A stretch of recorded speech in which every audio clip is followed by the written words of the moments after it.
What's up, YouTube? This your girl LoftyLiyah, and we is back with another reaction video. As you guys see by the title, we finna react to a channel called Pexto, and the title of this video is When YouTubers Destroy False Accusations. So we finna go ahead and get into it and see what false accusations was put on these YouTubers and how they destroyed the accusations. But before I get started, go ahead and like, comment, and subscribe. Leave down below what you guys think. Let's get to 13K subs. You feel me? We is on the road, so let's get there. But with all that being said, let's go ahead and get straight into the video. Let's get it. Let's go. Hey man, y'all subscribe to the channel. Accusations. They literally says that the fact that I use Adolf Hitler and the fact that I use Nazi imagery, I like that's PewDiePie. bad enough. To being called a grapist. This makes me sound like a monster, and if it did happen, I would be a monster. But this isn't how it happened. What did happen was... Here are 8 YouTubers who had to fight off false accusations. Starting with YouTube street interviewer Jimmy Zhang, who in July 2024 would be accused by cosplayer Laurel of filming her and her girlfriend Anne without their consent. Despite Jimmy's reputation as one of the nicest and most respectful content creators on the platform, Laurel would accuse him of making inappropriate comments about her girlfriend's body. A tall shorty with a fat O. And then filming the couple despite both Laurel and Anne saying no multiple times, which he allegedly edited out. Many immediately condemned Jimmy. It's predatory, disrespectful, and downright disgusting. But on July 16th, 2024, the YouTuber would pull out the receipts. That's not even my type. Tall woman with big ass. JJK. That's his type. And plus it was a JJK quote. If anything, you could really say I was just paraphrasing a fictional quote. But the most serious part was when Jimmy played the unedited footage for all to see. So as long as it's nothing sexual or weird, absolutely ask away. Yeah. What's up, guys? So she got the green light to ask Where questions. did they say no multiple times? And just how f***ed up it is to falsely accuse someone of doing such things that they didn't do. Following this cold hard evidence, the public's perception immediately shifted. It takes one person lying to mess up an entire career, making Laura delete her original post and turn off comments on all socials in a desperate attempt to mitigate backlash. But while Jimmy luckily had video proof of his innocence, the accusations are only going to get worse. Like with PewDiePie, who got accused of being a Yahtzee sympathizer on February 14th, 2017. These accusations came after the king of YouTube jokingly paid 2 Indian guys. Man, PewDiePie was definitely the king of YouTube. Like, he was at one point the most subscribed person of YouTube. When you think of YouTube, YouTube was PewDiePie. He was the face of YouTube at one point. Now it's Mr. Beast. To record a video with an anti-Semitic sign. Subscribe to Keemstar. I don't feel good. I don't feel too proud of this. I'm not gonna lie. Like, I'm not anti-Semitic or whatever it's called. Okay, so don't get the wrong idea. But while his audience believed he meant no harm, the Wall Street Journal didn't see things that way. And just 2 days later, PewDiePie would upload his first video addressing the allegations. So, Wall Street Journal, a well-known, respected news outlet, posted that I, during the past 6 months, have made 9 videos that have anti-Semitic messaging in it. They used even me pointing my arm like this. Technically, they can use this as evidence as well, because that's what they did. I'm not joking. The Wall Street Journal did this. It's the most absurd thing I've ever heard. Despite PewDiePie pointing out how baseless the accusations were, the media would double down on their position, prompting a second grim video from the YouTuber a week later. May I just say that if you're gonna call someone a hero to the Nazis, you may want to double check if that's true or not. Because afterwards, you can't go, lol, just kidding. But the way the Wall Street Journal defended this was that neo-Nazi websites were supporting me, calling it the #1 PewDiePie fan site, which I obviously had no idea about. I don't, believe it or not, I don't go to neo-Nazi websites. But upon visiting the website in question, PewDiePie would discover something that would finally make the media back down for good. It turns out the neo-Nazi website have changed their mind. Right now, they are the #1 Wall Street Journal fan site. Interesting. I don't believe Wall Street Journal has made a statement condemning these websites. So they must be a Nazi supporting website now. Oh, nothing works on this Hey, PewDiePie went hard on him. Who? I'm a licensed dermatology provider from His point proven, PewDiePie would return to his normal content creation schedule, although the experience did leave its mark on the creator, permanently affecting his relationship with Disney and YouTube. Dang, However, Disney, as bad as PewDiePie's YouTube, false accusations were, they that's don't why he compare to fell the gaming off YouTuber, kinda on SVB, who on August 11th, 2022, would get accused by Twitter user Nia of being a and child predator. This came as a massive shock to Overwatch's community, as the player was known to be quite vocal about women's mistreatment. Female gamers are consistently the target of a specific set of attacks and comments, and each of them are their own form of malicious. I want to just start by spelling out what these are and why they're so alarming. But in complete contrast to his behavior in front of his audience, Nia's post would tell a disturbing story of SVB, singling the 16-year-old out in a team coaching session, complimenting her, and then asking for a topless photo. Shortly after Nia's post, SVB would be made aware of the accusations against him on stream. This is crazy, guys. This is actually crazy. It's crazy. People are faking screenshots about me. What did I ever do to anyone of this kind that they would... What? There's just no way. However, despite the YouTuber denying the allegations, people would still be convinced of his guilt. I'm watching person after person call me disgusting, a vile animal, a pig, someone that should be extricated from the Overwatch community, a vile, a groomer. I watch my reputation be dragged through the mud, I think, would be an understatement. The internet was about to burn SVB at the stake, but just 2 hours later, GG's everyone, this was all a fake and I am Nia. Just wanted to prove how easy it is to cancel someone and how cringe. Why would you do that? GG's and this was all fake and I am Nia. Just wanted to prove how easy it is to cancel someone and how cringe this community. Why would you put false accusations on that man? And yo, that's messed up.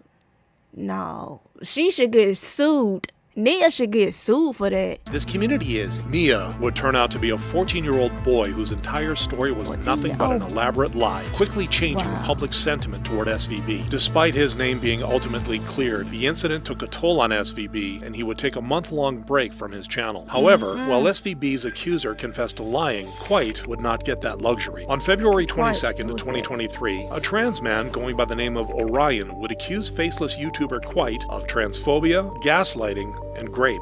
These accusations shook the internet, sharply conflicting with Quite's reputation as an entertaining and authentic commentator. I asked you guys what the lower half of my body should look like. I actually decided to just make it another hoodie for some of that good old symmetry. In his post, Orion would explain that he and Quite had an extremely toxic friendship and on and off relationship since 2017, with Quite regularly gaslighting him and ultimately graping him in the backseat of his own car. This enraged a lot of people, prompting hashtag Quite as a grapist, with tweets like, "Isn't it ironic how the gay furry comes out as a grapist? Quite, enjoy your last few hours on this platform before you delete everything and run away from everything." However, just half a month later, Quite would address the accusations in a 90-minute video where he was forced to reveal his face against his wishes. This is my response to several allegations made against me, the most serious of which being that I sexually assaulted a former friend and ex-partner of mine named Orion in Orlando, Florida on February 18th, 2018. This clip is of Orion describing the same day the assault allegedly took place in a video 4.5 years ago, where he has a very different account of how he felt about that day. It was fun, and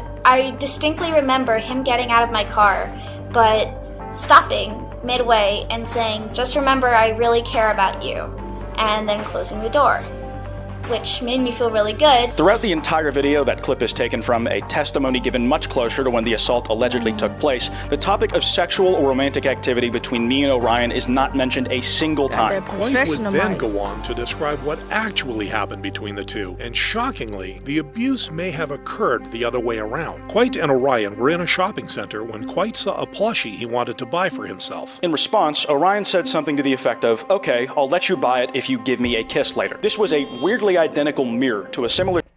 If you pay for snacks, I will smooch you. You don't want that now, do you? I'll pay for them and dodge your affection. No, you can't dodge the smooches. So Quite won't, not Quite, he Quite talking about, I'll pay for them, but I'm a dodge. I don't want that. But this other person talking about trying to trick him. If you pay for snacks, I'll kiss you. Like, what?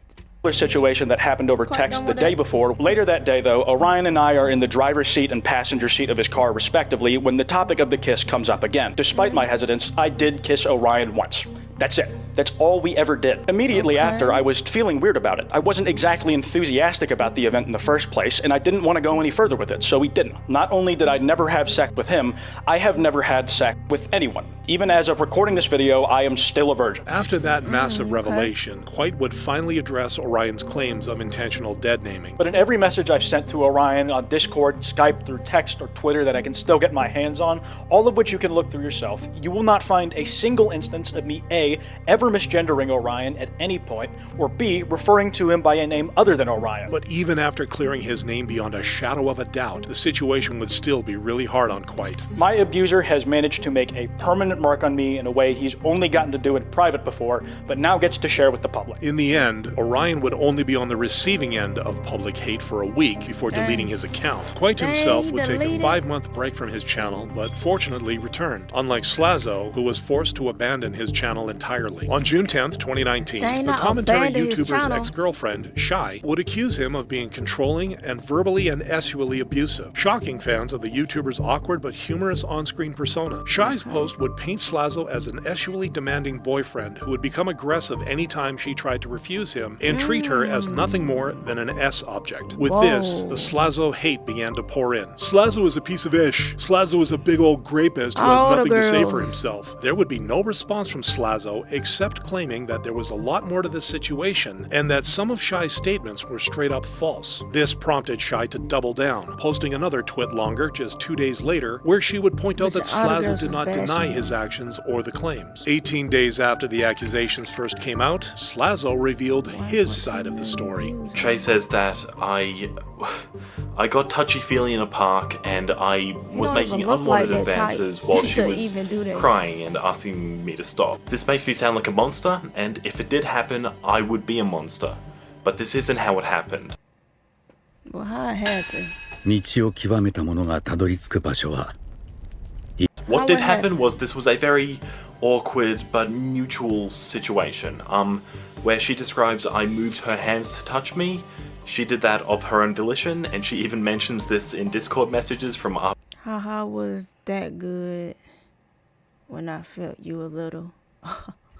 after we met up in person. Addressing Shy's claim that he touched her on her first date despite her discomfort, Slazo said, "We went into the cinema, we had our first kiss, our teeth hit each other's, neither of us knew what we were doing, and I was willing to call it quits there when she pulls my hand down and says to touch her, which is a pretty long way from how she portrays it in her version of the story. In fact, she was actually the one who brought up the entire idea of doing anything in the cinema. She also mentions later in the post that she's never been in a relationship before. This isn't the impression that I was under. I was under the impression from these screenshots here that she's had at least 2 boyfriends and 1 girlfriend before we ever met.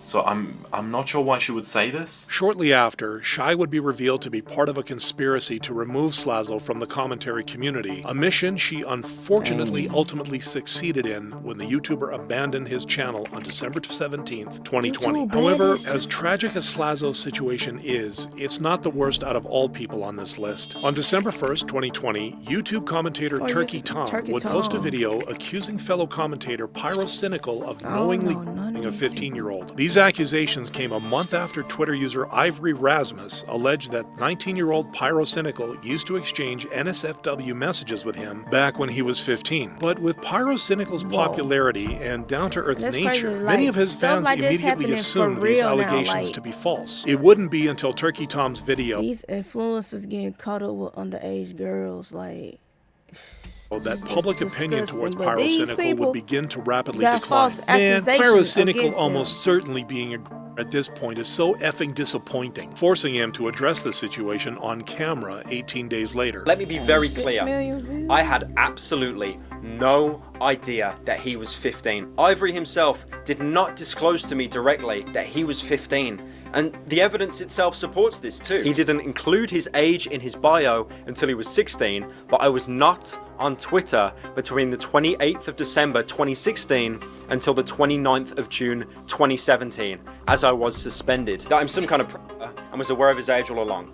This is categorically untrue and a complete lie. Pyro would then strengthen his case by explaining the true nature of his relationship with Ivory Rasmus. We had some weird fantasy roleplay, but there was no sexual interest. There were no nudes exchanged. His name, his appearance, it wasn't important to me. I didn't even know what he looked like at this point. Ivory himself even struggles to explain how what I did was... I don't know how you can, but I don't know how you can just talk to people.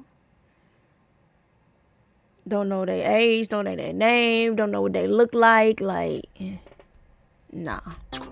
How are you? I don't know. I was in a call with my friend when I typed it out, and I typed I remember I typed that and asked is that okay? Despite Pyro's entire video being the literal definition of "I've won, but at what cost," the YouTuber moved on from the incident fairly quickly, unlike George Not Found, who never really recovered from his horrific accusations. On March 9th, 2024, Twitch streamer Katie Bugs would accuse an unnamed big content creator of sexually assaulting her. Last year, at the beginning of summer, I was assaulted by a significantly older and popular content creator. I was freshly 18 and had just graduated high school. We were at a house party when we decided to leave. It was me, my best friend, and her other friend.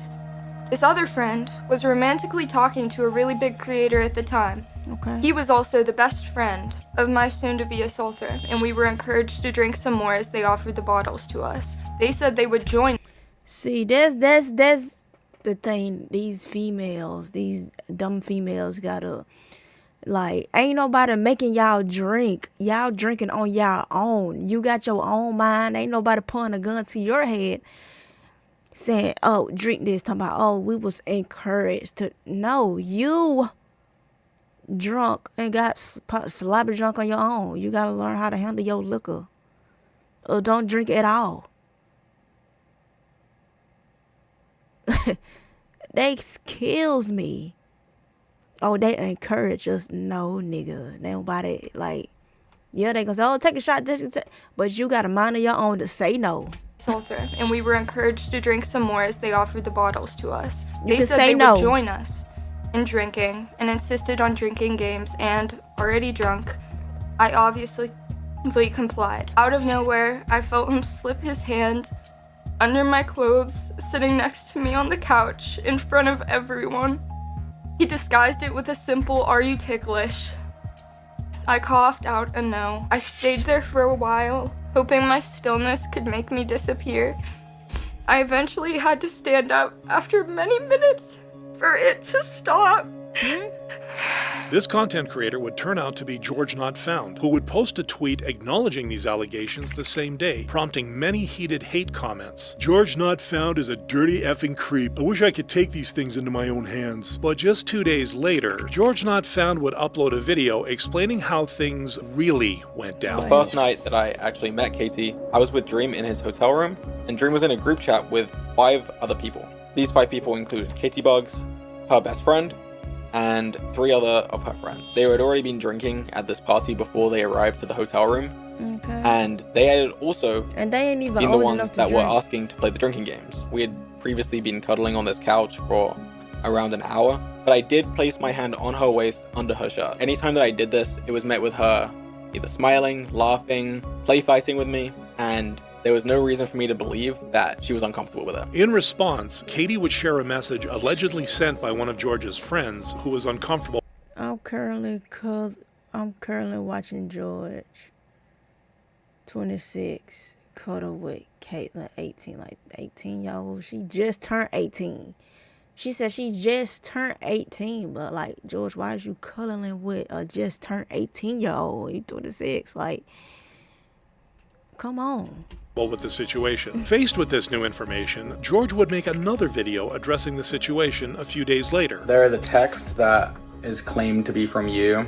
Yeah, I didn't send that text. By now, Katie's story was already losing credibility, and her next response would cement that. He stuck his hand up my shirt, under my bra, and felt up fondled, whatever you want to say. He felt up my tits. It wouldn't make sense to leave out such a crucial detail in her initial accusation, and the internet did not miss that. Seeing that her cancellation of George Not Found was not working. Did you know your searches can save the ocean?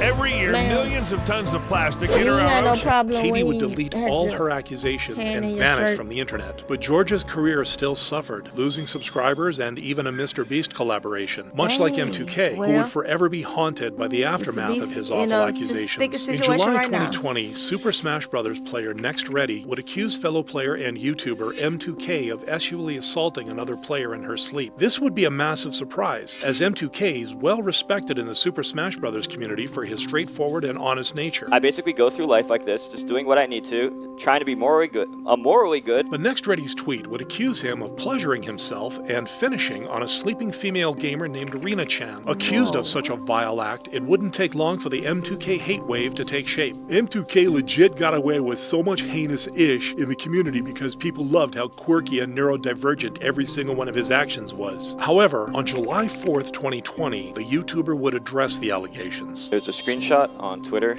that's a story that never happened regarding me orgasming on Rena-chan, and that is a complete lie. Not only did that not happen, I can't even make that happen. Or the amount of difficulty it takes is so much more than you could imagine. Pretty much like my biggest secret that I just don't like revealing, but I feel like I just have to get out of the way. I was circumcised very, very badly. Okay. Very badly, as an infant, to the point that it's pretty much pretty much impossible. I don't think we should know that. Or extremely, and I mean extremely, difficult to feel pleasure, orgasm, or any of that stuff. And that relates... I know, Jason. Take your time. It's okay. Take your time. It's fine. Now facing a ton of backlash for his actions, Next Ready would apologize for not verifying the accusations before going public with them and delete his original. I don't think I wanted to hear that.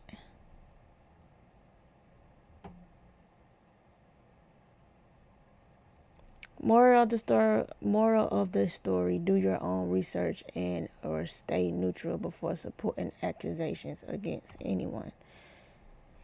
What makes this worse is when you realize there is probably a bunch of falsely accused YouTubers who just couldn't prove it.